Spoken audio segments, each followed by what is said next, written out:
Oke, adik-adik, bismillahirrahmanirrahim. Assalamualaikum warahmatullahi wabarakatuh. Waalaikumsalam warahmatullahi wabarakatuh. Ya, alhamdulillah hari ini kita bisa berjumpa lagi melalui saluran yang sama dan bahasan yang sama, yaitu untuk pembinaan KSN 2021 dengan subjeknya IPA. Dan kita, atau dengan saya khususnya, kita akan membahasnya adalah IPA Biologi. Nah, sebelum itu kita berdoa dulu. Sebelum kita mulai hari ini, kita berdoa mudah-mudahan kita semua dalam keadaan sehat walafiat. Begitu juga dengan seluruh keluarga kita. Mudah-mudahan selalu diberi kesehatan dan juga kegiatan kita ini bermanfaat sehingga menjadi tambahan ilmu, tambahan ibadah yang akan berguna nanti bagi kita semua. Oke, berdoa menurut agama masing-masing, dipersilakan.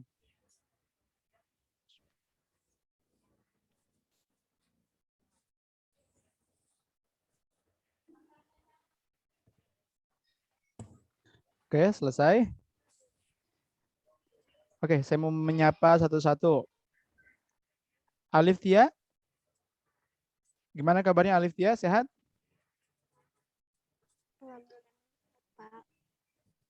Ya, alhamdulillah, mudah-mudahan sehat. Nah, Nasila, gimana kabarnya Nasila? Alhamdulillah sehat, Kak. Alhamdulillah. Amara, gimana kabarnya?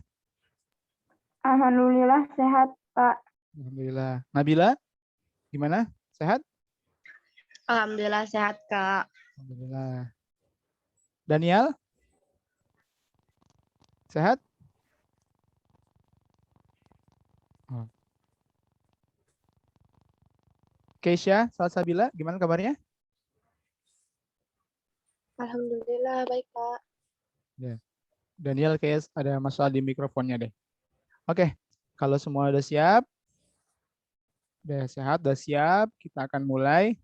Siapkan saja alat tulisnya. Mungkin ada yang ingin kalian tulis, silakan ditulis. Tapi nanti materinya juga akan saya kirimkan ke grup yang di WhatsApp. Jadi tidak perlu terus terlalu banyak. Karena nanti juga kalian akan membaca kembali di grup WhatsApp tersebut. Oke, saya mulai. Izin share screen ya.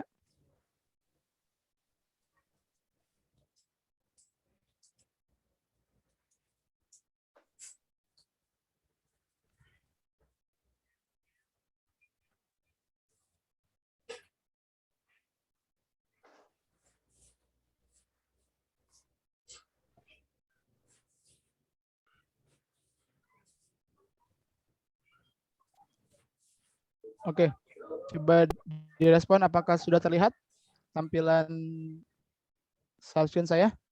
Sudah, Kak. Sudah?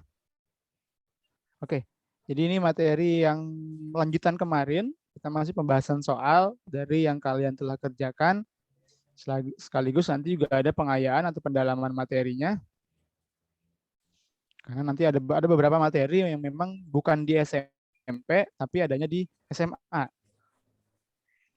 Oke, kita mulai dari soal selanjutnya yang lanjutan kemarin. Di sini ada daftar beberapa zat.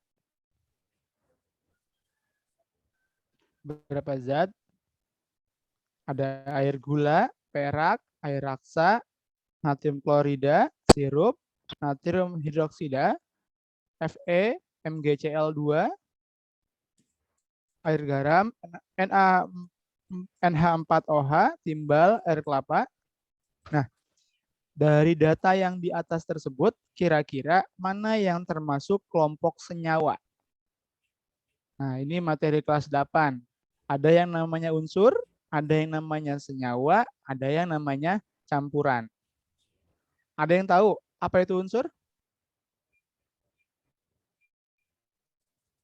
Ada yang tahu? Unsur zat tunggal yang tidak bisa dibagi lagi. Kalau senyawa zat tunggal, maaf, senyawa adalah dia gabungan dari beberapa unsur. Kalau campuran, ya campuran. Jadi dicampur dari beberapa bagian, beberapa unsurnya.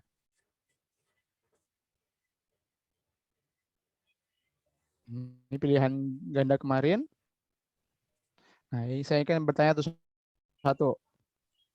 Mungkin ini materi kelas 8. Saya akan bertanya dari yang di kelas 8.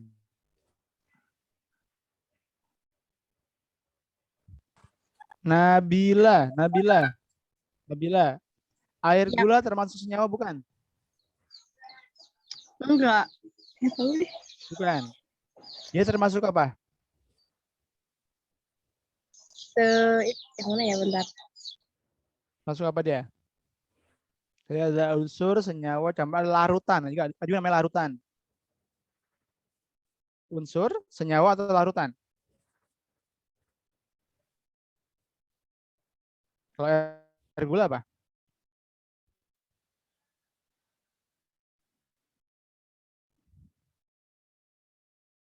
Mungkin di kelas 8 yang lain bisa dibantu. Alifia, menurut kamu air gula ini termasuk senyawa atau bukan?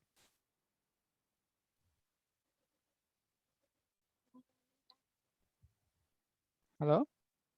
Ya, kira-kira air gula termasuk senyawa atau bukan?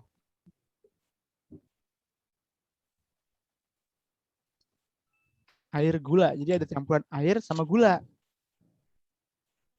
Nah, dia bukan termasuk senyawa. Dia masuk ke dalam jenis larutan.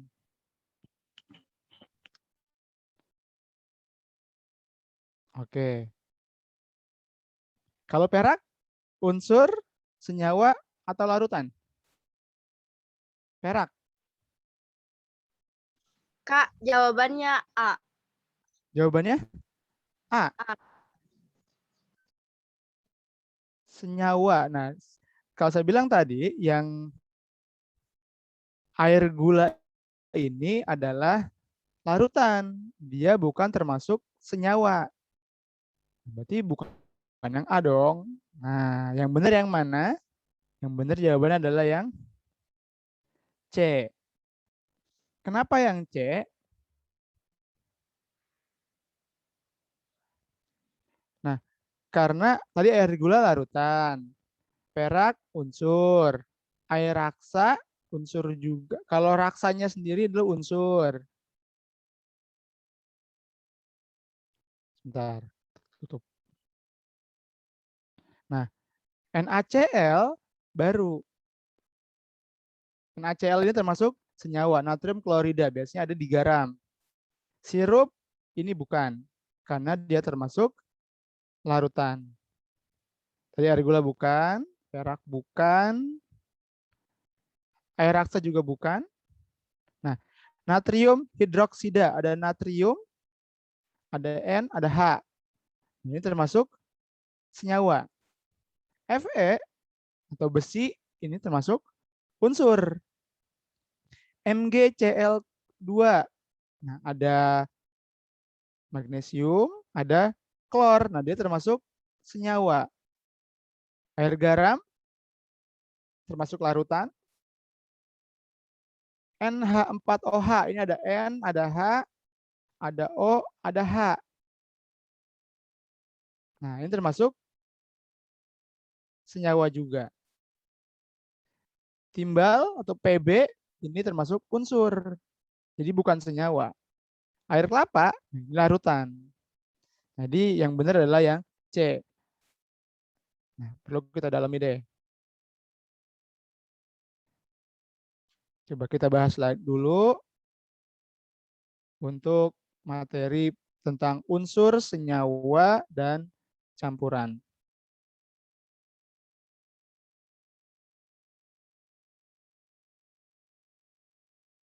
Oke.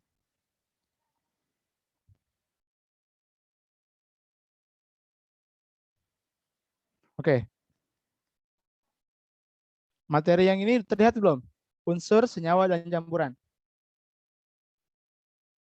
Ini materi kelas 8. Nah, ini materinya tentang klasifikasi zat. Ingat, zat itu ada yang namanya zat tunggal, ada yang namanya campuran. Zat tunggalnya ada yang namanya unsur, ada yang namanya senyawa. Unsur nanti dibagi dua, ada logam dan non-logam. Senyawa ada yang namanya senyawa anorganik dan organik. Kalau campuran terdiri dari dua, yaitu homogen dan heterogen. Jadi ada logam dan non-logam kalau unsur. Nah, zat tunggal ini adalah materi yang memiliki partikel yang tidak mudah diubah dan komposisinya tetap. Tadi saya bilang zat tunggal dibagi dua, yaitu ada unsur, ada yang namanya senyawa. Bedanya apa? Kalau unsur ini tidak dapat diuraikan, tidak dapat dibagi lagi. Tapi kalau senyawa ini bisa dibagi lagi. Jadi zat yang lebih sederhana kalau yang senyawa. Jadi itu bedanya unsur sama senyawa. Tuh. Kalau unsur tidak dapat diuraikan, kalau senyawa ini dapat diuraikan. Kalau kamu nanti kelas 9 belajar tentang yang namanya atom, nah di situ ada namanya atom, nanti ada yang namanya molekul, ada hampir sama. Kalau molekul gabungan.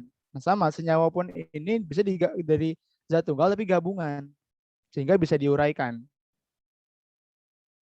Itu bedanya antara unsur dan senyawa. Tapi gabungan beberapa unsur ini dapat membentuk yang namanya senyawa.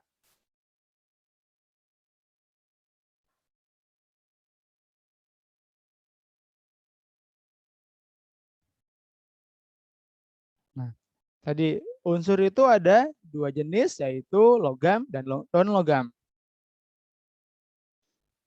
Nah, dalam kehidupan sehari-hari mungkin kamu tahu ya, ada yang namanya arang atau karbon, itu termasuk unsur. Ada unsur logam itu ada beberapa, kalau nanti kamu belajar kimia, ada namanya tabel kimia, nanti bisa dilihat di situ. Ada unsur logam dan non-logam, ada keterangannya. Ini saya skip karena penamaan unsur ini cukup panjang kalau dijelasin, sayang waktunya. Nanti bisa di SMA, di kimia ada. Sekali lagi ini penamaan unsur ya. Ini unsur itu biasa dinamai dari huruf depan, nama lokasinya, nama ilmuannya, nama bilangannya. Biasanya kalau unsur itu nama depannya itu sebagai lambangnya biasanya.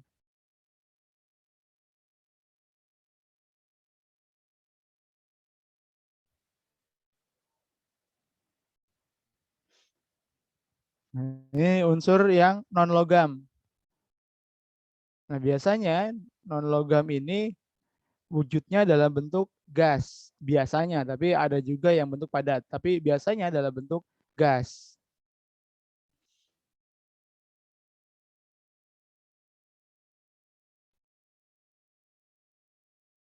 Ini beberapa unsur non logam yang bisa kita mudah temukan. Ada hidrogen, oksigen, nitrogen, belerang, fosfor, argon, karbon. Nah, tapi biasanya dia kayak hidrogen itu dia tidak bisa sendiri atau tidak bisa menjadi unsur, dia harus menjadi senyawa. Karena dia kalau ingin menjadi eh, macam padu, dia harus bergabung dengan hidrogen lainnya membentuk H2. Sama oksigen pun itu tidak bisa O sendiri. Kenapa? Kenapa? Karena dia tidak padu atau tidak menjadi kokoh. Nah, maka dia harus menjadi O2, harus menjadi senyawa. Jadi bedanya itu. Beda lainnya adalah kalau yang namanya unsur tunggal, kalau senyawa itu gabungan. Sekali lagi, unsur tunggal, senyawa itu gabungan. Tapi sama-sama adalah zat tunggal. Tapi unsur itu tidak bisa dibagi lagi, kalau senyawa bisa. Yang tadi senyawa, sebenarnya tadi ada H2O, H2O, ada H, ada O. Nah, maka dia bisa dibagi tuh. Air itu unsur penyusunnya adalah hidrogen dan oksigen. Hanya itu bentuknya gas, O-nya pun gas. Sehingga kalau bergabung malah bentuknya air. Nah, itu juga karakteristik dari senyawa. Jadi gabungannya itu biasanya sifat penyusunnya hilang. Sekali lagi, kalau senyawa itu biasanya gabungan, tapi unsur penyusunnya hilang sehingga bentuk sifat yang baru.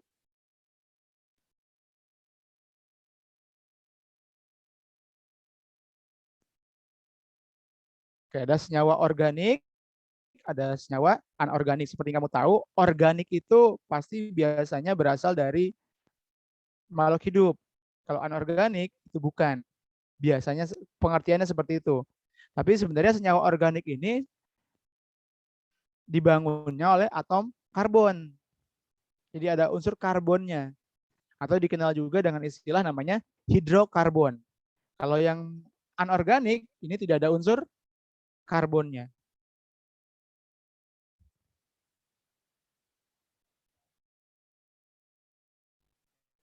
Nah, ini beberapa unsur yang organik dan anorganik. Kalau anorganik, ini ada oksida, asam, basa, garam. Mungkin kamu tahu yang namanya asam basa. Masih ingat asam basa? Kelas 8 masih ingat bedanya apa? Membedakan asam sama basa? Nah, ini saya mulai masuk ke sini. Asam basa.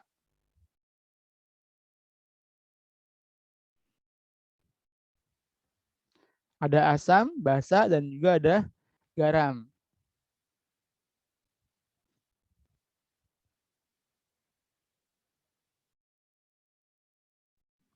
Apa sih asam, basa, garam? Ini materi di kelas 8 juga.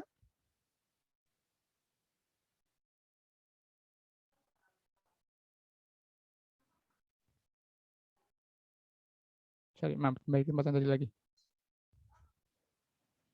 Oke. Nah, saya mau menyinggung sedikit tentang yang namanya asam, basa, dan garam. Biasanya juga kadang-kadang ada juga materi tentang tersebut di KSN. Membedakannya apa? Ada asam, basa, dan juga ada namanya garam. Asam. Ini kalau ciri-cirinya ya dia sifatnya jadinya asam. Sifatnya asam atau kalau dirasa rasanya asam dan dia bisa bersifat korosif atau menimbulkan karat.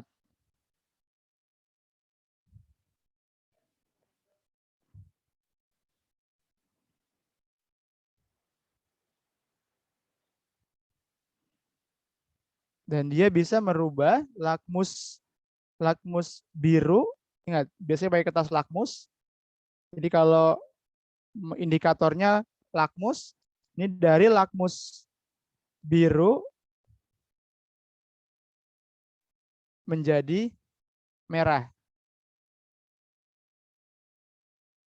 Ini sekali lagi asam. Kalau senyawa yang asam itu dia rasanya asam, bersifat korosif dan mengubah lakmus biru menjadi lakmus merah. Kalau yang basa ini biasanya pahit atau terkadang licin dan dia bisa mengubah lakmus. Kalau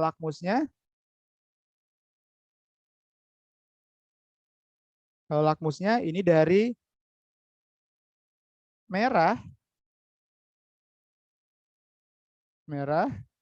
menjadi biru. Karena tertukar mana yang asam, mana yang basa. Untuk membedakannya biasanya ada nosnya atau ada yang namanya cara cepatnya. Asam, ingat M-nya yang besar. Basa.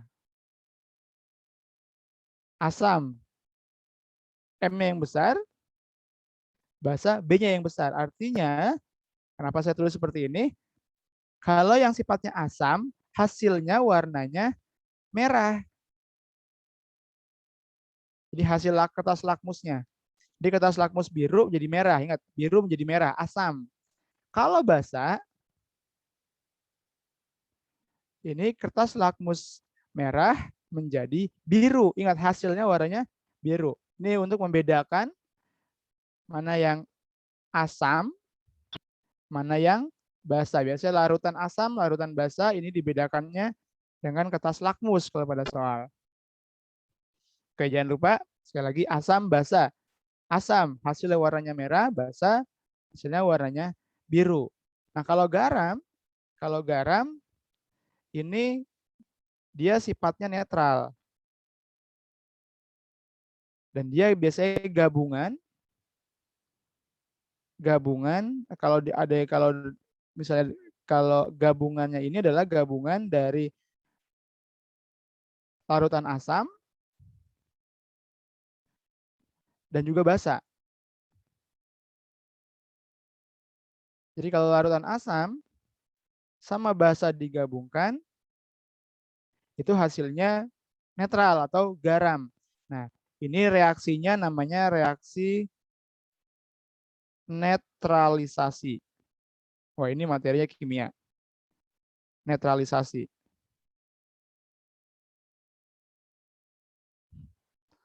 Oke, sekali lagi, di materi ini juga ada yang namanya larutan asam dan basa. Membedakannya adalah asam itu merah, basa itu hasilnya warnanya biru. Nah, ini perlu kamu ingat juga, terkadang ada untuk di KSN nanti.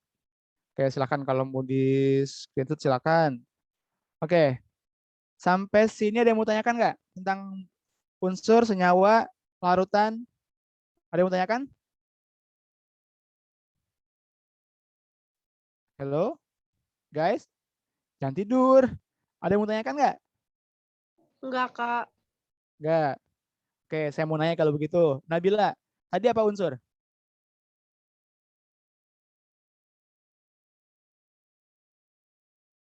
Halo, Nabila, tadi apa unsur?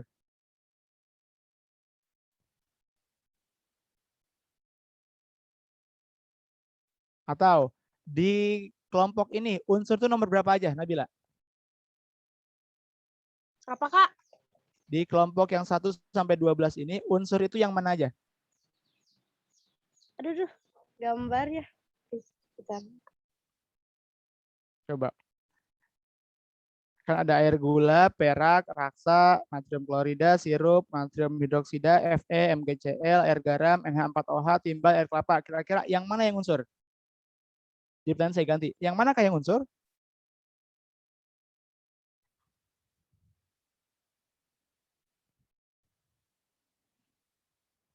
Ayo, unsur yang mana, Nabila?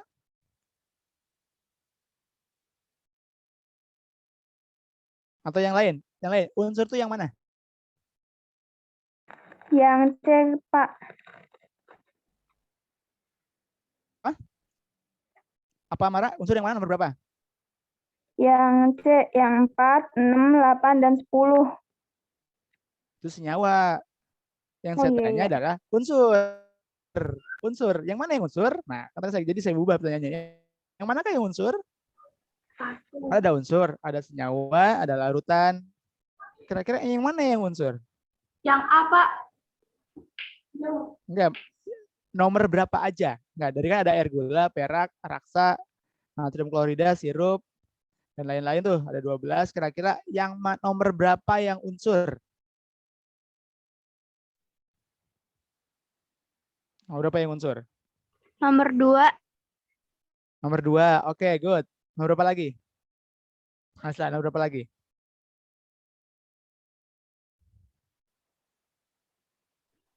Nomor 1, Pak. 11. Nomor berapa? Nomor 1. 1 ini dia termasuk larutan. Kalau tadi perak benar, unsur. Air raksa. Unsur apa senyawa atau larutan? Raksa. Apa?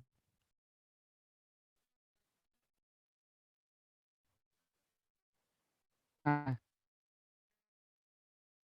Fe tahu nggak? Fe ini apa? Karena membeda kalau unsur sebenarnya gampang bedakannya. Dia sifatnya atau tunggal.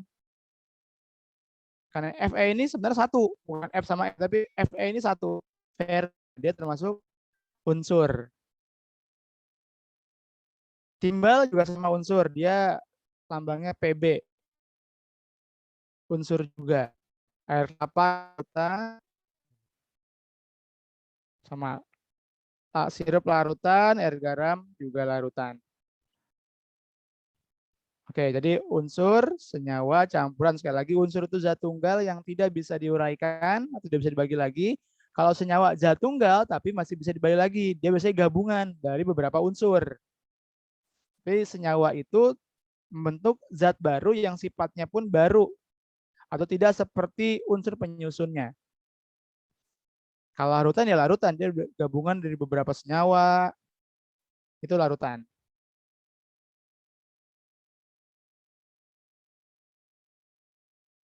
Oke, next question. Sekali lagi, mudah nanti kamu baca lagi tentang unsur senyawa campuran.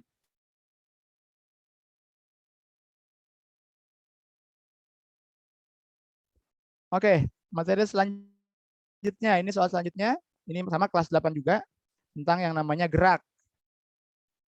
Saya bacakan soalnya, gerak tumbuhan yang memerlukan rangsangan berupa perubahan kadar air di dalam sel, sehingga terjadi pengerutan yang tidak merata. Disebut, nah jadi gerak tumbuhan hidronasti, hidrotropisme, hidrostatis, higroskopis. Nah, semuanya ada hidronya, ada hihinya. Nah, itu memang air. Cuma yang mana? Gerak tumbuhan itu ada beberapa jenis, ada yang namanya gerak endonom, ada yang namanya gerak etionom. Jadi ada yang secara langsung, ada yang tidak ada. Nah, atau yang dipengaruhi rangsang, atau ada yang tidak. Coba saya mau tanya, Evi, menurut kamu kemarin ngerjain ini nggak? Kayaknya jawaban kamu apa? Lupa Kak jawabannya. Lupa. Iya. Kamu kelas berapa? Kamu kelas berapa? 9. Kelas 9. Kelas Iya. 9. Nah, berarti udah belajar dong tentang gerak. Iya. Nah, kira-kira menurut kamu jawabannya apa? Gerak higroskopis. Higroskopis. Oke, kita cek. Iya. Bener nggak ya? Coba ya. Higroskopis. Bener nggak? Wah, jawabannya adalah yang A rupanya. Iya. Nggak apa-apa. Hidronasti. Sama-sama ada hidronya. Coba kita bahas. Ada sini ada beberapa gerak. Ada yang namanya ada gerak nasti, tropisme, sama. Higroskopis pun ada. Jadi dia termasuk juga gerak juga. Kita bahas. Kalau hidrostatis ini bukan. Ini biasanya ada tekanan dalam air, namanya hidrostatis. Kita masuk ke pembahasan.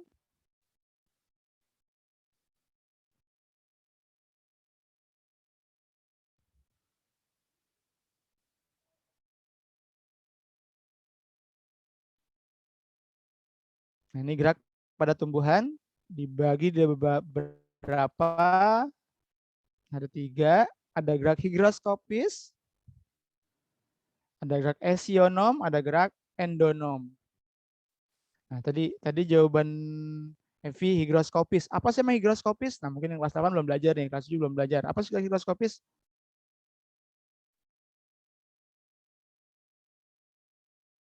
Nah, ini higroskopis. Jadi perubahan kadar air, memang kadar air, tapi di dalamnya dia bukan berupa rangsangan. Memang di dalam tumbuhan itu memang ada airnya. Jadi bukan berupa rangsangan dari luar, jadi tapi memang di dalam tumbuhan tersebut. Contohnya kalau kulit polong-polongan atau kacang polong-polongan tuh kalau dia tua atau dia kadar airnya sedikit, dia bahkan pecah. Nah, itu yang termasuk gerak higroskopis. Jadi perubahan kadar air tapi dari dalam tumbuhan itu sendiri, bukan dari rangsangan dari luar. Kemudian ada yang namanya gerak esionom, ada gerak namanya gerak endonom. Nah, gerak esionom ini adalah gerak yang dipengaruhi oleh rangsang. Ada nasti, ada tropisme, ada taksis. Bedanya apa antara nasti, tropisme, dan taksis? Nah, kalau yang namanya nasti, ini kalau saya biasanya gampang ingatnya no action. Jadi ini dia tidak dipengaruhi arah datangnya rangsang. Jadi tidak mau datang arah dari mana, itu dia pokoknya bergerak aja. Jadi tanpa adanya atau tanpa dipengaruhi arah datangnya rangsang. Kalau tropisme ini dipengaruhi arah datangnya rangsang. Jadi arahnya itu berpengaruh terhadap gerak bendanya atau gerak tumbuhannya, maaf, gerak tumbuhannya. Kalau taksis ini tak tersisa. Taksis tak tersisa artinya keseluruhan. Keseluruhan dari bagian atau dari kandungan dalam tumbuhan itu bergerak. Jadi ada nasti, tropisme, taksis. Sekali lagi nasti itu dia tidak dipengaruhi oleh arah datangnya rangsang. Kalau tropisme ini dipengaruhi arah datangnya rangsang. Kalau taksis ini adanya rangsang dan mempengaruhi seluruh dari bagian tumbuhan tersebut. Sekali lagi, yang namanya esionom itu dipengaruhi oleh rangsang. Tadi kalau higroskopis ini kadar air. Kalau endonom, nah ini otomatis dia. Atau saya biasanya nyebutnya otonom. Otonom, jadi otomatis. Nah, coba kita.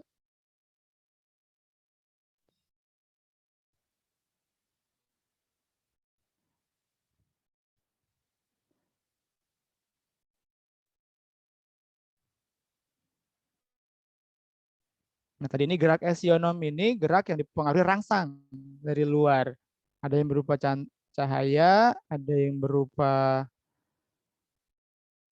sentuhan. Nanti ada cahaya itu namanya, kalau cahaya, foto. Ingat, cahaya itu bahasanya foto. Jadi namanya foto, nanti ada foto nasti, ada foto tropis, semua pokoknya foto. Sentuhan, ini biasanya disebutnya tigmo. Kalau suhu, ini namanya termo, nanti sebutannya termo. Kalau air, ini biasanya tadi hidro. Gravitasi, ini biasanya geo. Nah, zat kimia, biasanya nama depannya kemo.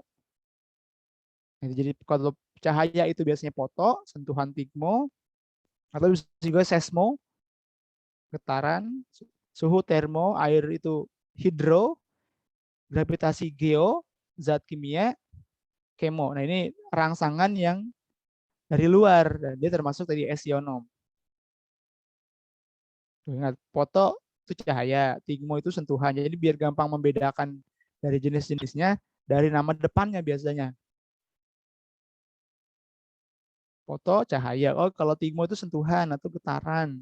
Atau bisa ada juga seismo. Kalau suhu ya termo, air itu hidro, gravitasi geo, zat kimia kemo.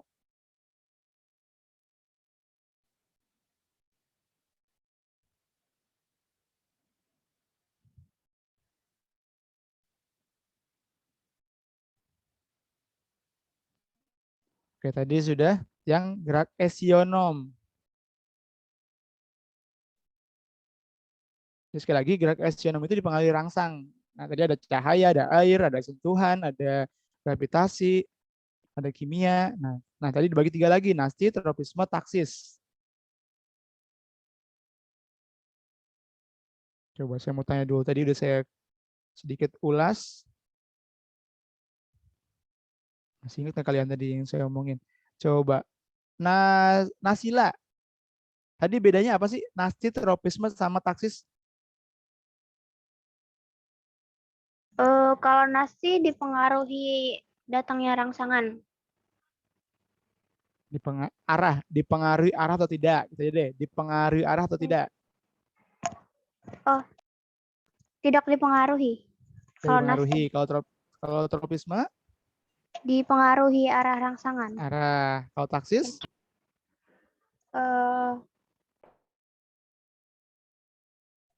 Tak terhingga gitu apa sih namanya? Tak tersisa atau keseluruhan. tak Kalau tersisa. saya nyebutnya iya. Sekali lagi tadi Nasti ini benar, tadi tidak dipengaruhi arah datangnya rangsang. Tropisme ini dipengaruhi arah datangnya rangsang. Kalau taksis ini dia keseluruhan. Kita coba yang Nasti. Nah, sekali lagi, dia dipengaruhi rangsang dari luar, tapi tidak dipengaruhi datangnya rangsang. Jadi arah rangsang tidak terpengaruh. Tidak, no action. Jadi tidak terpengaruh itu apa, mau dari depan, dari belakang, dari atas. Kalau taksis tadi ini keseluruhan.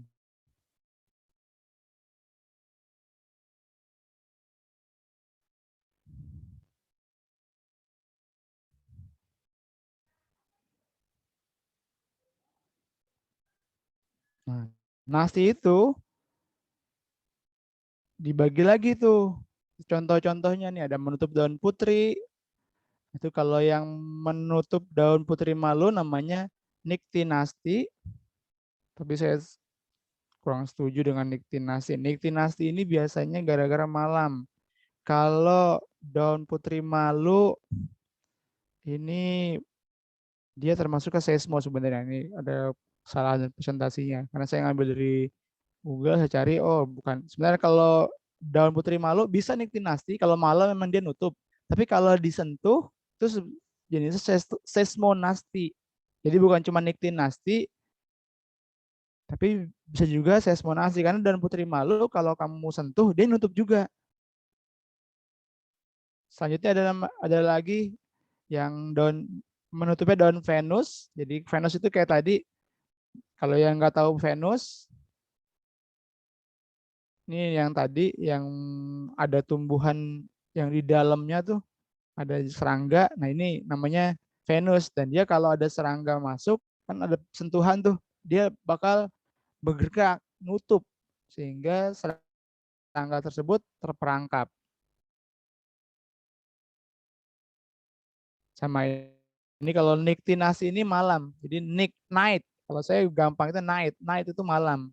Sama daun majemuk ini kayak pete, daun pagi yang banyak itu ya. Makanya sejenis daun putri malu itu masuk daun majemuk karena banyak. Nah, dia kalau malam tutup. Terus ada namanya fotonasti. Ya, tadi foto itu apa? Ya, tadi foto itu apa tadi? Foto cahaya. Nah, dia kalau dia terpengaruh oleh cahaya matahari. Nah, di sini dia kalau pada pukul 4 bunga sore hari, kalau saya nyebutnya sore pagi, dia itu mekar. Nah, dipengaruhinya oleh cahaya matahari pada sore hari. Jadi kalau jam 4 itu dia mekar, tapi kalau pagi dia kuncup. Ini termasuk fotonasti. Nah, ada lagi namanya nasti kompleks. Jadi nasti kompleks ini dipengaruhi dari beberapa rangsangan. Jadi, karena kompleks di beberapa rangsangan. Contohnya adalah membuka itu stomata. Stomata itu adalah disebutnya mulut daun. Ini mulut daun. Nah, dia biasanya kalau panas dia bisa membuka, jadi atau suhunya bisa mempengaruhi tuh. Kalau suhu, kalau antara panas sama dingin, dia bisa membuka lebar ataupun membuka sempit. Begitu juga dengan kalau air sama, itu rangsangannya bisa berupa air, bisa membuka, menutup lebar. Jadi rangsangannya kompleks, lebih dari satu rangsangan.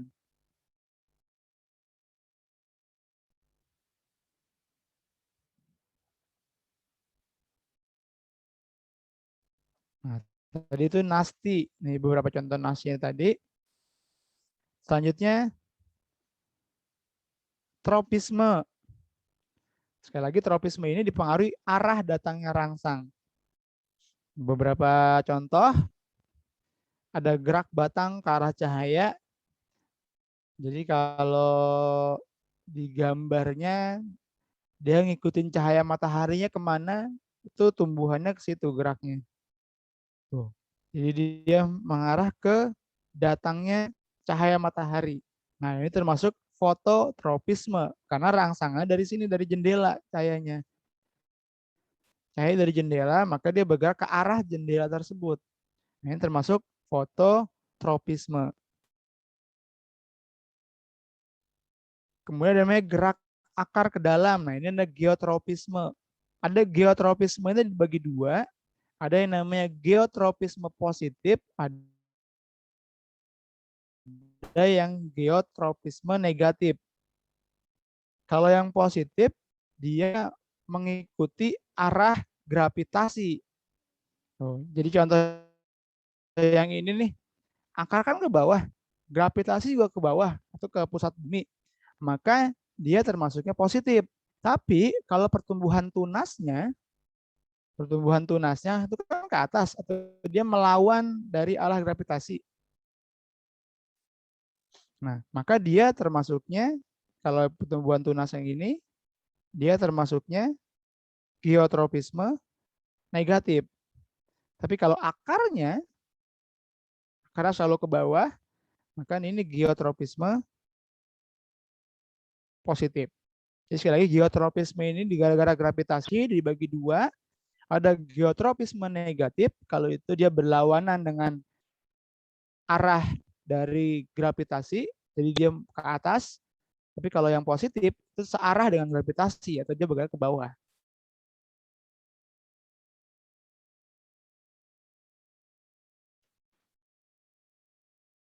Ini geotropisme.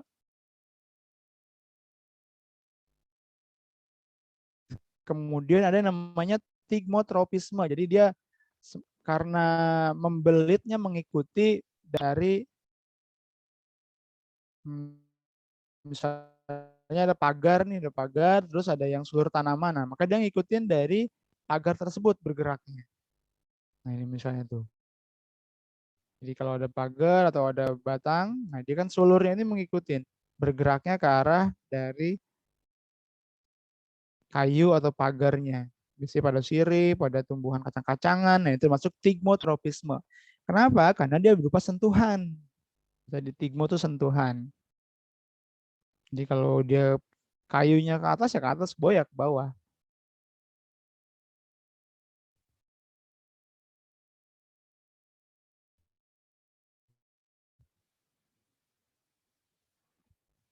Kemudian ada namanya tadi ada hidrotropisme. Nah ini kalau akar itu selalu mengarah ke air atau mencari air. Kan dia termasuk hidrotropisme. Ada juga namanya sebenarnya ada kemotropisme. Jadi gerak akar itu juga selalu mencari ke arah zat hara yang baik atau tanah yang zat haranya baik. Di kemotropisme.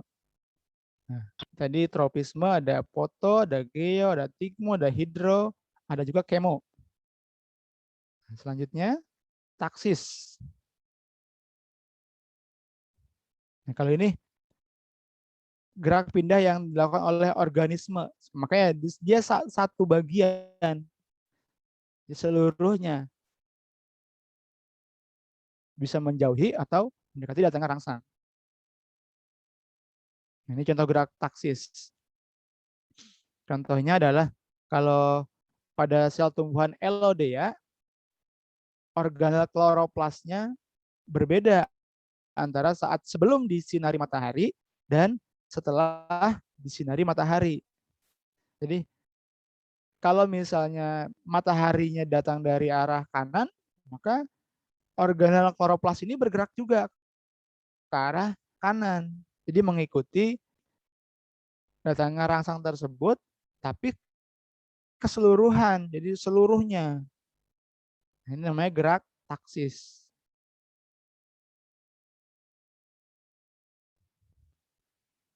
Maaf tadi ada yang lupa. Tadi endonomi belum saya bahas.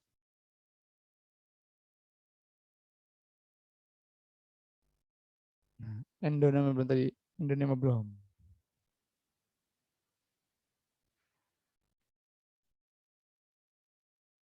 Nah, kalau endonom ini sekali lagi dia otomatis. Jadi biasanya dikarenakan gerak di dalam tumbuhan tersebut atau tumbuhan itu sendiri. Maka disebut dia autonom, otomatis. Jadi tidak perlu langsung dari luar, tapi dia langsung bergerak. Nah, beberapa contohnya, nah ini, gerak rotasi sitoplasma. Kemarin kita udah bahas sitoplasma, ini ada organel yang ada di dalam sel. Nah, dia berotasi, muter. Nah, muternya ini selalu arahnya seperti ini. Nah, kenapa bisa bergerak ini? Ya, karena emang dari sananya otomatis seperti itu. Jadi beda kalau kloroplas, dia biasa ngikutin sinar matahari. Tapi kalau yang sitoplasma, ini dia bergeraknya selalu sesuai dengan rutenya. Makanya otomatis.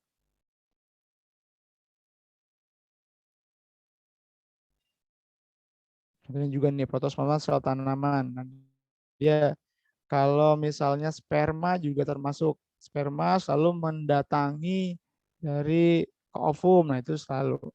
Yang termasuk autonom.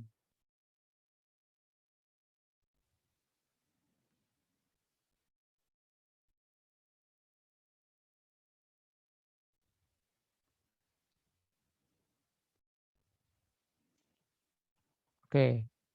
Sampai sini ada yang mau tanyain? Tentang gerak tumbuhan?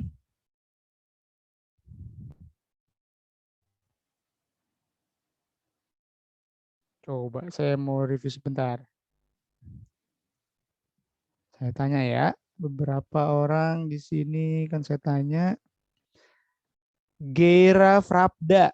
Tadi yang paling simpel. Tadi kalau daun putri malu menutup pada malam hari itu termasuk gerak apa?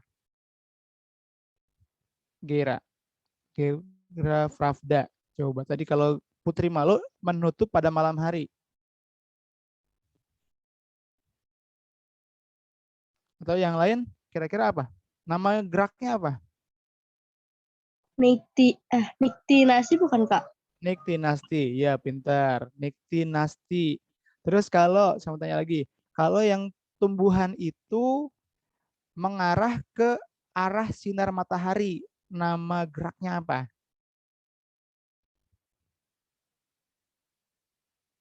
Jadi selalu ke arah sinar mataharinya.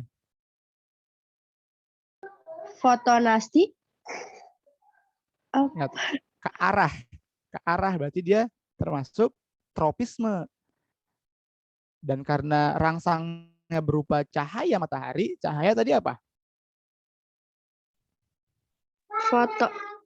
Foto, berarti termasuk foto apa? Fotonasti atau fototropisme? Fototropisme. Fototropisme, yaitu itu cara membedakan yang gampangnya. Jadi lihat rangsangannya apa, lihat itu kira-kira dipengaruhi arah atau tidak. Oke, terima kasih. Kita lanjut ke materi soal selanjutnya. Jadi sekali lagi tadi jawabannya ini adalah hidronasti. Karena dia memerlukan rangsang. Di sini kalau hygroskopisme tadi nggak perlu pakai rangsang dia. Tapi kalau yang hidronasti ini pakai rangsang. Tapi tidak terpengaruh datang dari mana. Ini hidronasti. Oke, terima kasih. Lanjut. Nah, ini gampang. Harusnya bisa. Gambar di samping kira-kira jumlah rantai makanannya ada berapa? 3, 4, 5, 6. Coba saya tanya nih. Kemarin atau tebakannya kira-kira apa? Amara, nah ini kelas 7 nih. Amara, menurut kamu ada berapa rantai makanan pada jaring-jaring makanan tersebut? Halo Amara, kira-kira ada berapa rantai makanan? Di saya nggak kelihatan gambarnya. Oh, nggak kelihatan. Sebentar, belum saya klik ya. Sudah sekarang? Nggak kelihatan ya? Belum Atau yang sih. lain? Belum. Screen saya lihat nggak? Iya kelihatan, cuman yang rantai makanannya nggak kelihatan. Oh, nggak kelihatan. Nanti makannya nggak kelihatan. Ya, apa-apa. Nah, di sini ada padi, ada belalang, ulat, burung pipit, tikus, kodok, ular, elang. Nah, kira-kira ada berapa rantai makanan di sini? Yang bisa ngelihat gambarnya kira-kira tebak ada berapa? Atau kita coba bareng-bareng aja deh. Kira-kira ada berapa sih dia? Coba. 8 Yang bukan, Pak. namanya apa? Kesia, maaf diulangi. 8 bukan, Pak. 8. Coba ya, kita cek ya. Ingat, selalu dari produsen. Produsennya siapa?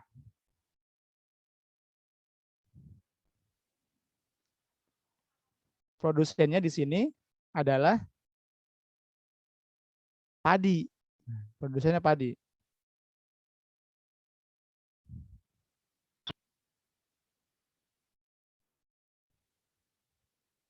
Sebentar.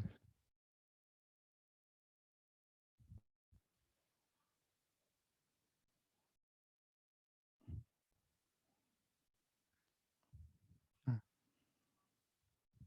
oke, kita mulai berarti dari padi. Selalu dari padi. Coba yang pertama nih. Padi. Dari mulai dari kanan dulu. Padi dimakan tikus. T-nya tikus. Tikus bisa dimakan langsung oleh elang. Satu, rantai makanan. Kemudian padi bisa dimakan tikus. Tikusnya bisa dimakan ular. Ularnya bisa dimakan elang. Dua. Yang ketiga, coba Kesia, kira-kira mana lagi yang bisa dijadikan rantai makanan?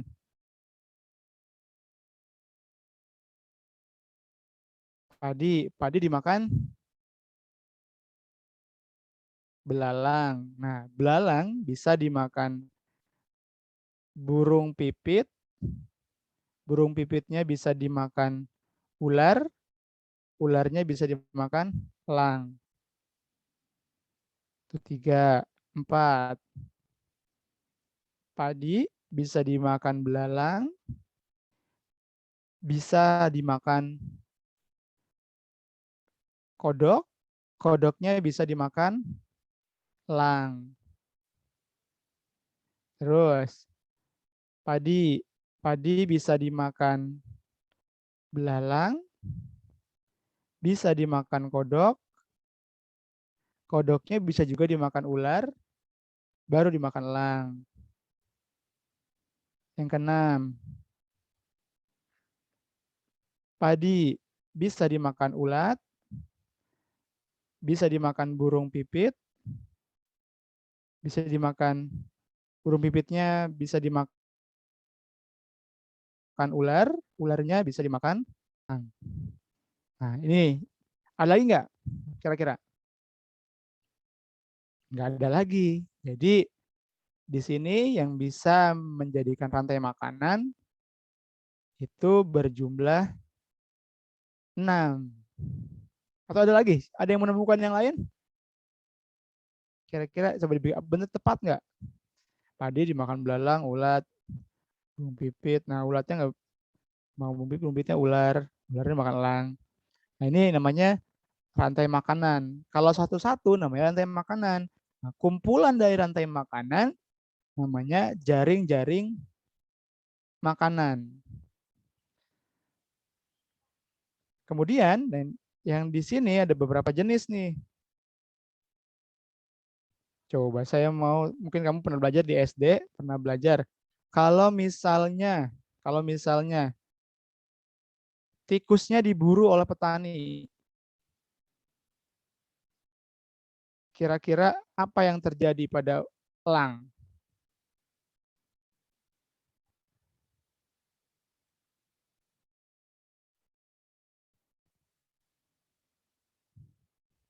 Nah, sebentar.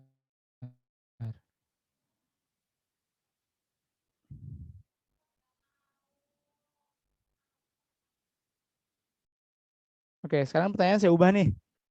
Saya ubah. Jadi kalau misalnya tikusnya dibasmi oleh petani, apa yang terjadi dengan elang? Kira-kira elangnya kenapa? Dia menurun atau meningkat populasinya? Meningkat gitu. Ayo, tikusnya diburu. Kira-kira elangnya menurun atau meningkat? Menurun. Menurun. Kenapa Menurun, menurun? Pak. Kenapa menurun? Karena apa ya? Karena, Karena nggak dapat makanan. nah iya, berkurang makanannya. Kalau padinya menurun atau meningkat populasinya? Meningkat. Kenapa? Karena padi kan dimakan tikus. Ya, Tikus gimana sih? Padi dimakan tikus. ya, Sedangkan tikusnya, tikusnya populasinya berkurang, jadi padinya iya, meningkat karena nggak ada yang makan. iya, pintar, benar. Jadi namanya jaring-jaring makanan itu satu digoyang, pasti semuanya berpengaruh. Nah, itu berhubungan dengan ekosistem juga. Jadi kalau satu diburu, maka yang lain bukan bakal terganggu juga. Oke, soal selanjutnya. Saya anggap ini clear, harusnya bisa.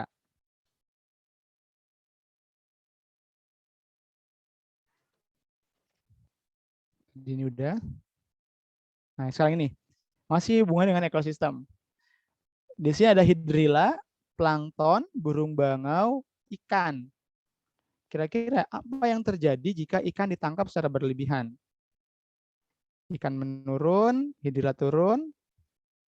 Nah, kira-kira ini kalau ikannya ditangkap secara berlebihan, kira-kira mana yang akan terjadi? Atau apa yang terjadi? Coba saya mau tanya lagi nih. Yang belum pernah saya tanya siapa ya?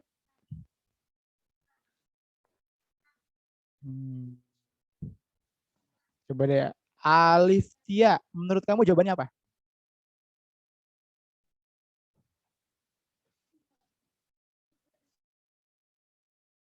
Aliftia, coba menurut kamu jawabannya apa? Atau Kesia deh, Kesia nih kelas 7, coba. Menurut kamu jawabannya apa, Kesia?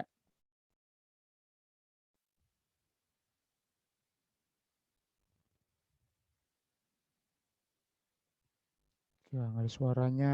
Oke. Yang lain deh. Gera, Gera Pravda, menurut kamu jawabannya apa?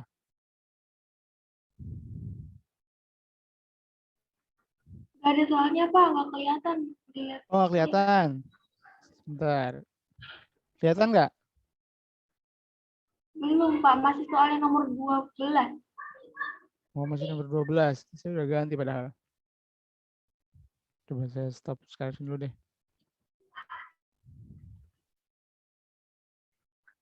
Coba saya screen sekali lagi.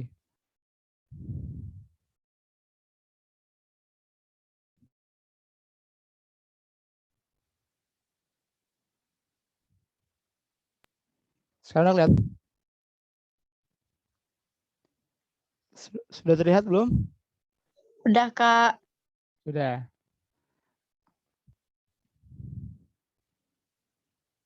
Oke.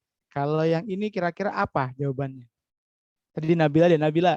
Menurut kamu jawabannya apa? Kalau ikannya ditangkap secara berlebihan, kira-kira apa yang terjadi? Menurut kamu apa?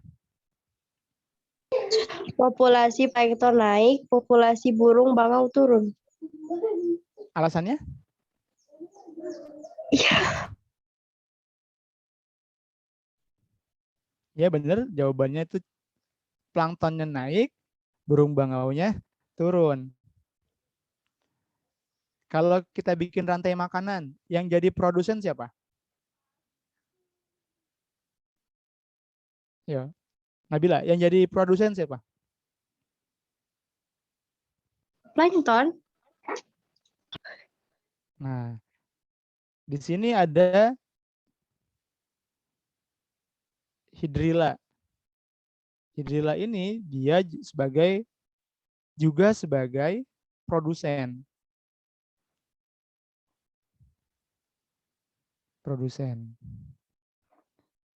Kalau plankton sendiri sebenarnya dia juga bisa termasuk produsen. Karena plankton itu dibagi dua. Biasanya plankton di laut itu ada dua jenis. Ada yang namanya phytoplankton. Ada juga yang namanya zooplankton. Ada phytoplankton, zooplankton. Nah, phytoplankton ini dia juga termasuk produsen. Jadi phytoplankton termasuk produsen karena dia bersifatnya kemarin bisa menghasilkan makanan sendiri atau autotrof. Nah, kalau zooplankton ini tidak bisa. Nah, makanya dia harus memakan dari phytoplankton.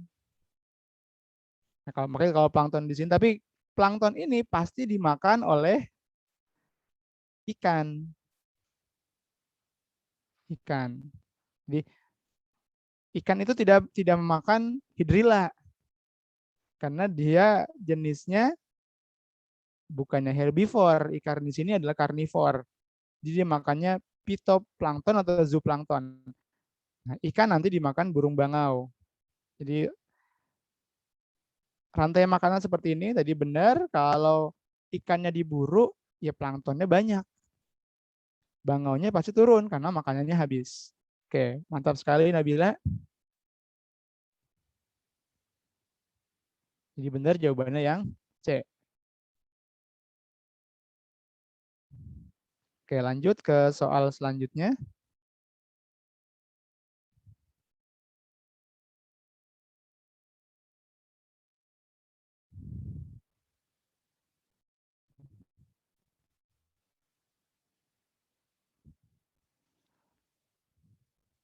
Oke, wah langsung ada jawabannya. Saya lupa tadi menghilangkannya. Oke, di sini konservasi saya yakin kamu bisa, tapi di sini ada perbedaan. Apa itu taman nasional, apa hutan raya, atau taman wisata alam, cagar alam. Ini pengertian aja. Di sini konservasi yang mempunyai ekosistem asli, sekali lagi asli, tujuannya untuk penelitian dan lain-lain. Ini apa? Sekali lagi kata kuncinya ekosistem asli. Nah, jawabannya cagar alam.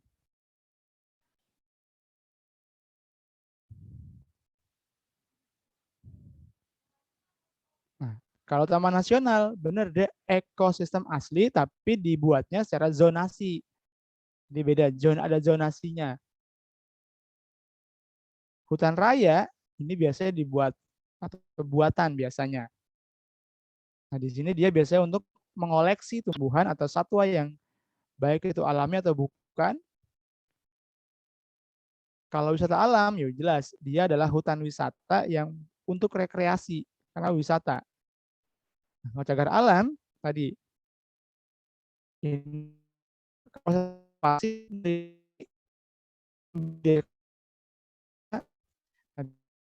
dibangunnya pada habitat asli. Oke, tadi kata kuncinya habitat asli. Oke, Mama tadi ada jawabannya langsung. Selanjutnya ini. Soal selanjutnya materi SMA. Jadi nanti dibahas pendalaman materinya tentang ini biokimia. Satu biokimia ada namanya nitrogen. Nah, seperti ini. Pada siklus nitrogen ada satu senyawa yang dihasilkan dari proses dekomposisi senyawa berasal dari organisme mati. Nah, kira-kira senyawa yang itu H4, NO3, NO2-, N2. N ini nitrogen. Nah, siklusnya seperti apa? Ini kalau jawabannya sendiri, langsung pembahasan deh. Langsung ke pembahasan. Sekali lagi kata kuncinya di sini adalah senyawa yang berasal dari organisme mati.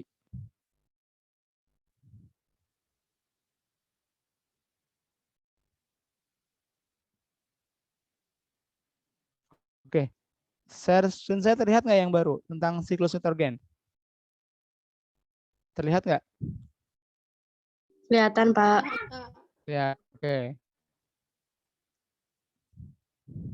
Nah, apa sih siklus nitrogen? Sebenarnya nitrogen ini sudah ada di dalam di dalam bumi kita. Tapi ada beberapa organisme yang bisa memakainya langsung, ada yang tidak.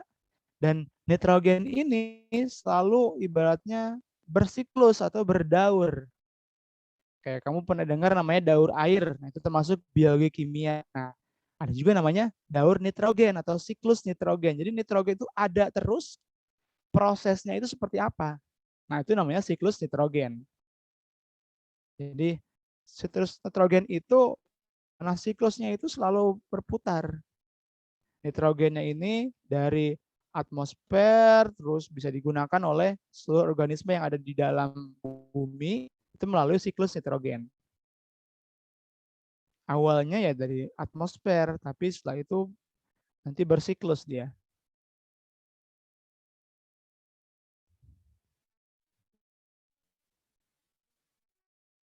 Nah, di gambar ini tentang siklus nitrogen.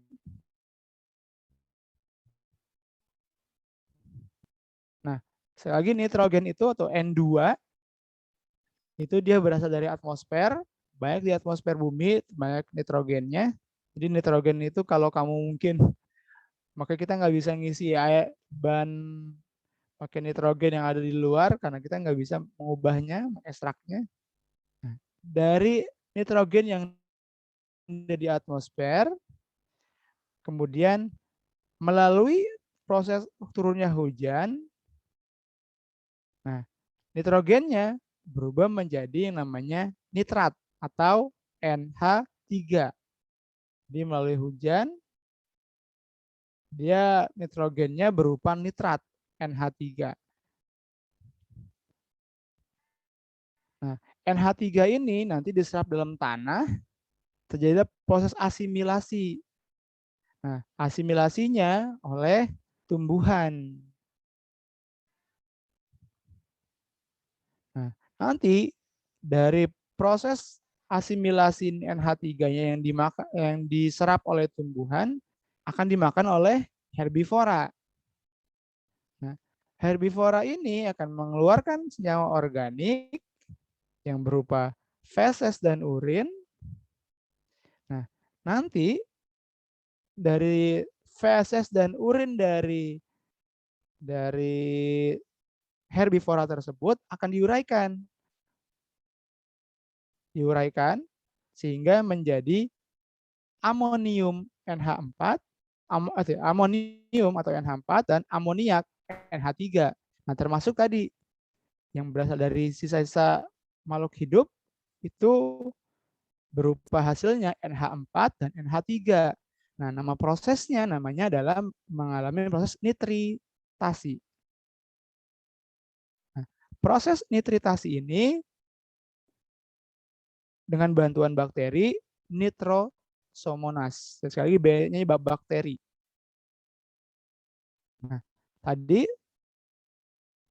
setelah proses nitritasi yang dihasilkan adalah selanjutnya dengan bantuan Nitrosomonas tadi menghasilkan nitrit atau HNO2. Jadi sekali lagi dari amoniak dan amonium dengan bantuan Nitrosomonas menghasilkan nitrit atau HNO2. Nah, ini namanya nitratasi. Selanjutnya, dengan bantuan bakteri nitrobakter, ini tadi nitritnya tadi akan berubah menjadi nitrat atau HNO3. HNO3. Nah, HNO3 ini digunakan lagi oleh tumbuhan untuk karena penyuburan dari tanahnya diserap lagi oleh tumbuhan. Kemudian tumbuhan lagi dimakan lagi, terus-terusan seperti ini. Nah, ini namanya yang dimaksud siklus nitrogen. Kalau pertanyaan yang tadi harusnya kamu sudah tahu tuh kalau yang dari senyawa organik tadi hasilnya apa.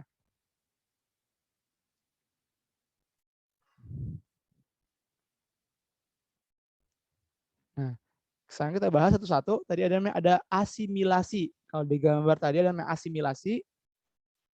Ini proses pertama, yaitu tanaman mendapatkan nitrogen dari tanah melalui absorpsi akar. Jadi penyerapan akar dalam bentuk ion nitrat ataupun ion amonium. Nah, tadi kalau hewan itu dapat nitrogennya dari mana? Dari tanaman yang mereka makan. Ini sekali lagi, asimilasi itu dia mendapatkannya melalui absorpsi atau penyerapan. Kalau hewan-hewan yang heterotrof itu ya dari misalnya dari asam amino dan atau molekul organik kecil yang lain. Tadi selanjutnya ada amonifikasi. Nah, kalau misalnya tumbuhannya mati, nah nitrogennya atau nitrogen organiknya menjadi amonium atau NH4+. Nah, diubahnya oleh bakteri. Selanjutnya proses nitrifikasi. Di sini ada perubahan amonium menjadi nitrat dengan bantuan bakteri. Nah, ada dua tahapan, ada tahapan nitritasi dan nitratasi. Kalau nitratasi isomonas, berarti nitrosomonas, dan hasilnya adalah mengubah amonia menjadi nitrit. Nah, kalau nitratasi ini dibantu oleh nitrobakter. Nah, dia mengoksidasi nitrit menjadi nitrat atau NO3. Kenapa ini penting?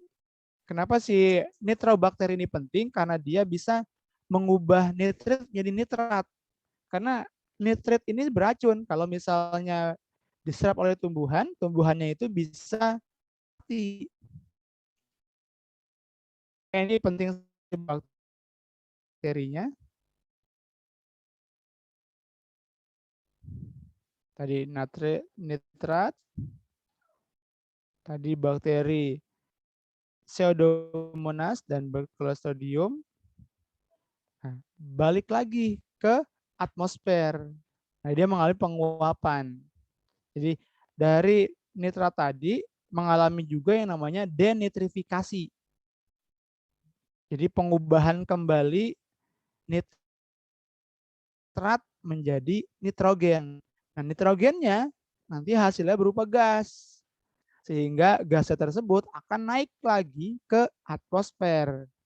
Nah, ada juga yang namanya bersimbiosis. Jadi kalau kamu pernah dengar namanya simbiosis mutualisme antara tumbuhan dan bakteri rhizobium.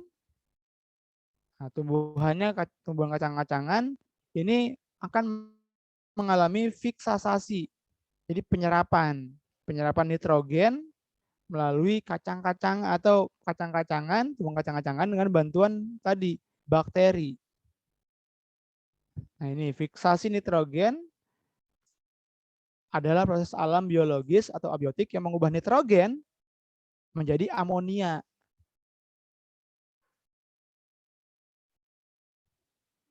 Lagi dari nitrogen menjadi amonia. Kalau dia nitrifikasi, ini mereduksi nitrat menjadi gas nitrogen. Jadi balik lagi dia. Yang tadinya nitrat dikembalikan lagi menjadi nitrogen. Nitrogennya nanti akan naik lagi ke atmosfer.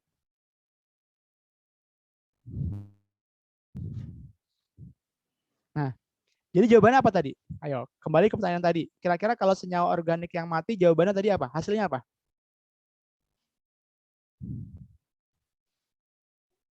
Ayo, tadi kira-kira yang menyimak tadi, kira-kira kalau senyawa yang berasal dari organisme yang mati, itu senyawanya apa?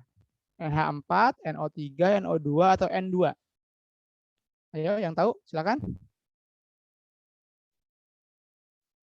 Tanya lagi deh. Nabila, menurut kamu jawabannya apa? Yang D. N2. Nitrogen itu tadi adalah yang berasal dari atmosfer, yang di atmosfer, atau dari proses denitrifikasi atau pengubahan dari nitrat menjadi nitrogen lagi. Jadi kalau nitrogen itu bukan berasal dari organisme mati. Yang benar jawabannya adalah yang A, NH4. Tadi kalau kamu lihat ada proses namanya amonifikasi. Nah ini hasilnya adalah NH4. Nanti dibaca lagi pembahasannya. Nanti setelah sesi ini akan saya share lagi materinya di grup. Silahkan kamu baca-baca lagi. Pelajari kembali. Browsing lagi, apa sih situs nitrogen?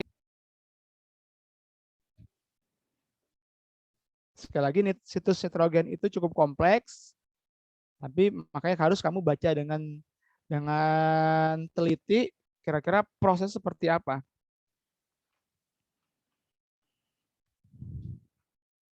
Ya, dan ada istilahnya tadi namanya nitrifikasi, denitrifikasi, amonifikasi, nah, asimilasi.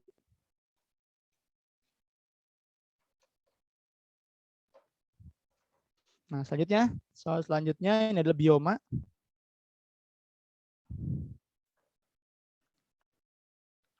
Kalau pernah dengar yang namanya satuan-satuan dalam ekosistem, pasti pada namanya bioma. Ada bioma, biosfer, ada populasi, komunitas, ekosistem, ada yang namanya juga individu. Nah, ini bioma ini salah satu adalah satuan dalam ekosistem. Bioma salah satu jenisnya adalah dia mempunyai musim dingin yang panjang, serta gelap, dan musim panas yang panjang, yang terang terus-menerus, serta memiliki curah hujan yang rendah. Tumbuhan yang hidup biasanya berupa lumut dan tanaman perintis. Rumputan, tumbuhan biji semusim, tumbuhan kayu yang pendek. Nah, pertumbuhan pohon dengan rendahnya suhu lingkungan akan terhambat. Oleh karena itu, daerah ini disebut juga daerah tanpa pohon. Kira-kira bioma yang memiliki karakteristik seperti di atas dinamakan apa? Tundra. Apa? Tundra, benar sekali. Tundra. Emang tundra itu apa sih? Tadi tundra benar. Tundra ini adalah bioma yang tanpa ada pohon atau hampir nggak ada pohon. Nah, biasanya dia gara-gara musim dingin yang panjang. Oke, kita bahas ya, ada pembahasannya. Ada beberapa jenis bioma. Tadi benar jawabannya adalah tundra. Jadi ini bioma itu kalau dibandingkan ekosistem, bioma ini adalah ekosistem yang besar yang mempunyai flora dan fauna yang khas. Tapi kalau ekosistem itu sendiri adalah hubungan antara timbal baliknya, jadi hubungan antara makhluk hidup atau yang disebut juga biotik dengan lingkungan di sekitarnya. Itu perbedaannya. Dan jenis bioma yang pertama ada yang namanya hutan hujan tropis. Nah, ini kalau kamu pernah dengar ya di Kalimantan, nah ini termasuk hutan hujan tropis. Nah, di Indonesia banyak. Ada yang namanya hutan gugur. Nah, ini mengalami 4 musim. Nah, biasanya dia ada mengalami proses meranggas atau menggugurkan daunnya. Nah, biasanya ini di daerah Jepang, sakura, atau di maple di Kanada, ini mengalami yang namanya pengguguran. Nah, dia termasuk hutan gugur. Nah, ada yang namanya bioma namanya taiga. Nah, taiga ini sama, dia curah hujannya cukup tinggi juga, tapi dia mengalami 4 musim. Nah, pohonnya berdaun jarum kayak pinus. Jadi kalau kamu pernah lihat yang di hutan pinus di film-film di luar negeri, nah itu termasuk bioma taiga. Nah, ini namanya adalah steva atau padang rumput. Nah, di sini yang bisa tumbuh cuma rumput aja. Makanya namanya steva. Nah, di sini bioma ini hewan terbatas, hanya hewan-hewan yang memakan rumput dan juga predator biasanya. Tadi maaf, ada namanya sabana. Kalau sabana ini dia rumputnya susah untuk lebat, tapi yang banyak itu biasanya pohon-pohon tinggi. Nah, tumbuh-tumbuhannya biasanya besar. Kalau kamu pernah nonton yang di daerah di National Geographic tentang Afrika, nah ini biasanya bentuknya sabana.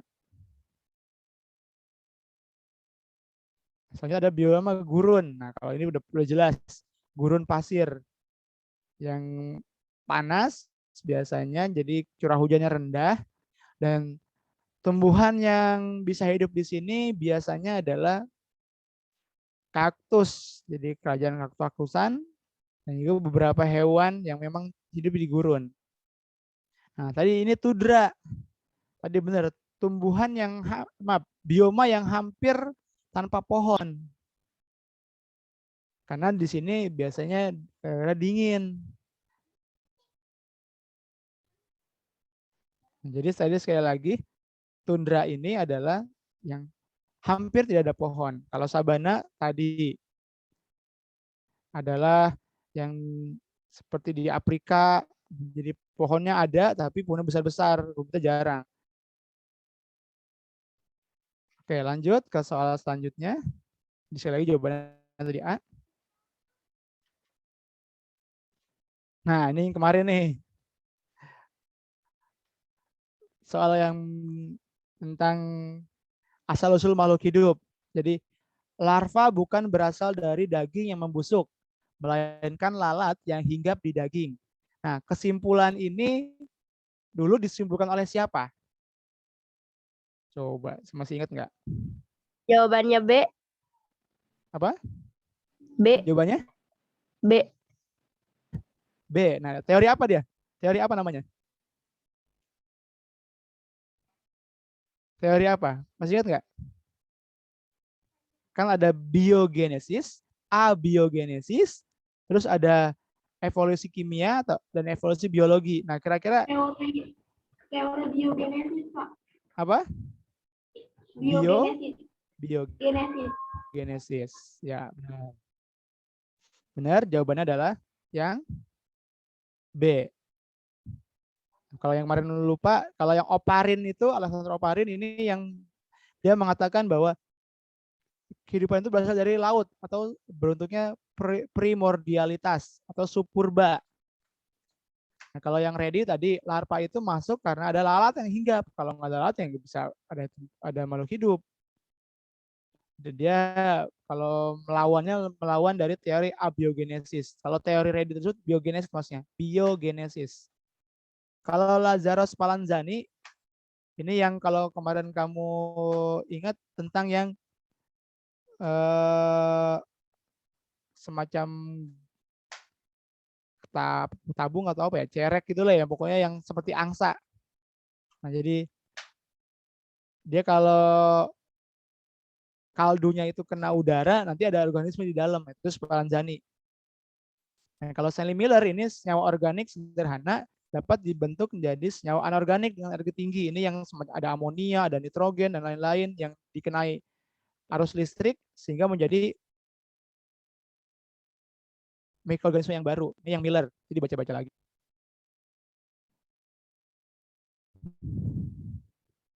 Oke. Selanjutnya, ini masih tentang ekosistem. Keseimbangan ekosistem akan tercapai apabila, ini kalau ini gampang. Jawabannya apa? Kira-kira jawabannya apa? Keseimbangan ekosistem ini akan tercapai jika apa?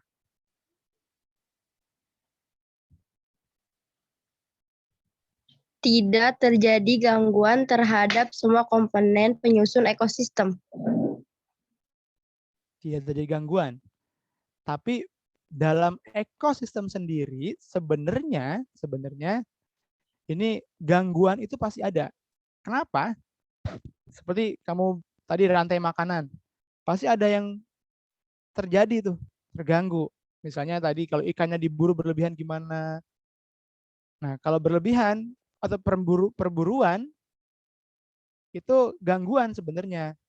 Tapi bisa menyebabkan keseimbangan, bisa tidak menyebabkan ketidakseimbangan.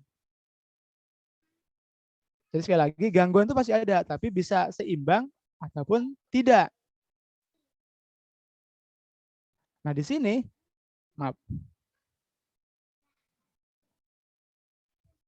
Nah, di sini yang termasuk keseimbangan ekosistem itu sebenarnya adalah tercapai jika gangguannya itu tidak menyebabkan perubahan peran dan fungsinya. Saya bilang tadi, kalau yang di sawah tadi ada ikan, banyak ikan. Ikannya diburu, karena memang ikan itu kan termasuk bahan makanan atau dia termasuk yang dimangsa oleh predatornya. Nah, tapi kalau perburuan itu gangguan, tapi tidak menyebabkan ketidakseimbangan kalau jumlahnya dalam jumlah yang normal. Tapi kalau yang tidak normal, itu pasti ketidakseimbangan atau ada gangguan. Contoh lainnya di hutan, kayu itu pasti ditebang.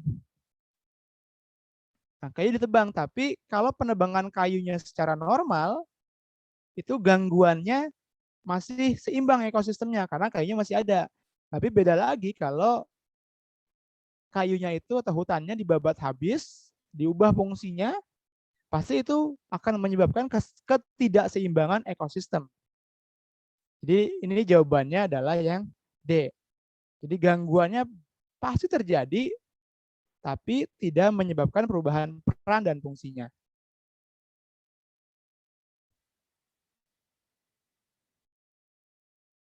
Oke, ini soal selanjutnya tentang pencemaran. Ada uap air, ada H2S, CO2, H2SO4, SO2, ozon, dan CH4. Oke, 2 menit lagi. Menurut kamu yang mana yang termasuk efek rumah kaca? Atau gas yang mana yang menyebabkan efek rumah kaca? Yang mana? Prediksi kamu. Uap air ya bukan? Bukan. Iya deh. Iya, Kak. Uap air? Iya, Kak. Oke, ya uap air ya. H2S? Iya, itu juga. Juga. CO2? Iya. Ya. Iya. CO2? H2SO4?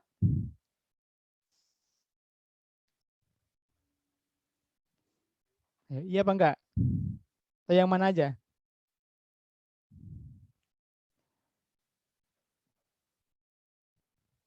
Uap air iya. H2S semuanya dong ya. CO2 iya. H2SO4 3 itu tidak. SO2 tidak. Ozon tidak. CH4 iya. Jadi jawabannya adalah yang A. Nanti kita bahas lebih lanjut deh tentang efek rumah kaca. Nah, waktunya sudah habis.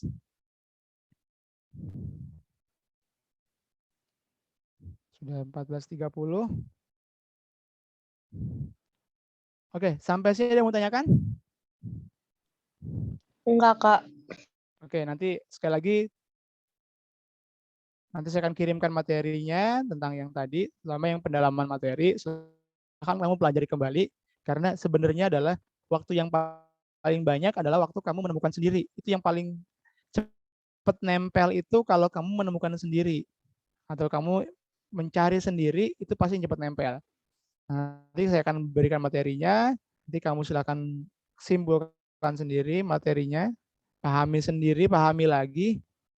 Sehingga itu biasanya melekat lebih lama. Oke, cukup untuk hari ini. Kalau nggak ada yang tanyakan, sekali lagi mohon maaf jika ada gangguan, jika ada kesalahan, karena sudah 14.30. Dan nanti kita akan lanjutkan di pertemuan selanjutnya dengan soal yang baru. Karena soal yang kemarin sudah dibahas semua. Nanti hari Sabtu depan kita akan bahas soal yang baru. Seperti kemarin, saya akan berikan dulu kuisisnya, baru setelah itu kita bahas. Oke, kalau nggak ada yang tanyakan, kalau gitu kita tutup hari ini dengan membaca hamdalah. Alhamdulillahirrabbilalamin. Kurang lebihnya mohon maaf. Wabillahi taufiq wal hidayah. Assalamualaikum warahmatullahi wabarakatuh. Waalaikumsalam. Waalaikumsalam warahmatullahi wabarakatuh.